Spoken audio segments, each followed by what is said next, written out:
তেওঁলোকৰ পৰিয়ালবৰ্গসকল মই প্ৰথমে ধন্যবাদ জ্ঞাপন কৰিছোঁ আমাৰ শিক্ষাগুৰুসকলক তেখেতসকলে যেনেধৰণে আমাক মোল্ড কৰিছে আজি ষ্টেজলৈকে আনিছে তেখেতসকলৰ ট্ৰিমেণ্ডাছ কণ্ট্ৰিবিউশ্যন যিটো আমি সকলোৱে আজি স্বীকাৰ কৰিব লাগিব আমি AC 91 batch committed for the betterment of the students and AEC সেইটো লক্ষ্য ৰাখিয়ে আমি AEC ফেকাল্টি আৰু AEC ষ্টুডেণ্টৰ মাজত কথা পাতিছিলোঁ কেনেধৰণে কি কৰা হয় যেতিয়া ষ্টুডেণ্টখিনি এটা কথা কৈছিল যে প্ৰতি বছৰে AEC বেটছ এটাই চিলভাৰ জুবলি চেলিব্ৰেট কৰে কিন্তু ষ্টুডেণ্টখিনি নাজানে কোনেও এটলিষ্ট মুখেই দেখা নাপায়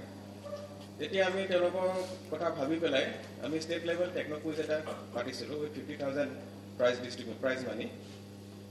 AEC অডিটৰিয়ামতে হৈছিলে আৰু খুব ভাল পাৰ্টিচিপেণ্ট আহিছিলে তাতে আমি এখন আমাৰ কেৰিয়াৰ গাইড এখন পাব্লিছ কৰিছিলোঁ আমাৰ যিখিনি এক্সপিৰিয়েঞ্চ আমি শ্বেয়াৰ কৰি পেলাই আৰু সেইখন ইনগৰেট কৰিছিলে নটেড ইনোভেটৰ উত্তম কুমাৰ ভৰালী তেখেতেও এণ্টাৰপ্ৰেনিউৰশ্বিপৰ ওপৰত যথেষ্ট ভাল ধৰণে ষ্টুডেণ্টখিনি ক'ব পাৰিছিলে আৰু আমি এটা ইণ্টাৰেক্টিভ ছেশ্যন কৰিছিলোঁ আমাৰ বেটছৰ ল'ৰাখিনিয়ে প্ৰেজেণ্ট ষ্টুডেণ্টখিনিৰ লগত এটা ইণ্টাৰেকশ্যন হৈছিলে ডিফাৰেণ্ট স্ক'প ক'ত কেনেধৰণৰ স্ক'প আছে ইণ্টাৰপ্ৰেনিউৰশ্বিপ কৰিব লাগিলে প্ৰথমে কি কৰিব লাগিব এনেধৰণৰ কথাখিনি তেওঁলোকক বুজাই দিয়া হৈছিলে সেইটো খুব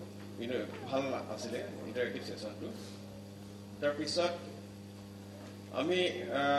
AECৰ ইনফ্ৰাষ্ট্ৰাকচাৰত যদিও আমি হাত দিব নোৱাৰোঁ আমি সেইদিনাখন আহি দেখিছিলোঁ যে আমাৰ মঞ্চখন কিবা অলপ দেখিব বেয়া হৈছে ফালিছে কিবা হৈছে তেতিয়া সেইদিনাখনে ডিচাইড কৰিলোঁ যে আমি মঞ্চখন অকণমান নতুন কৰি লওঁচোন আমি কাকো নুসুধাকৈ এইখিনি চেঞ্জ কৰিলোঁ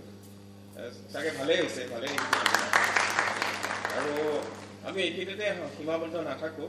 আমি ভৱিষ্যতলৈও কিবা AEC ষ্টুডেণ্টৰ কাৰণে বা AECৰ কাৰণে আমি কিবা কৰিম আমি তেনেধৰণে যোৱাকালি ডিছকাশ্যনো হৈছিল বহুত ধৰণৰ এজেণ্ডা আমি লৈছোঁ আৰু ভৱিষ্যতেও লৈ থাকিম আৰু আশা ৰাখিছোঁ যে আমি তেনেকৈ কিবা কিবি কৰিব পাৰিম আপোনালোকে আশীৰ্বাদ কৰক ছাৰসকলক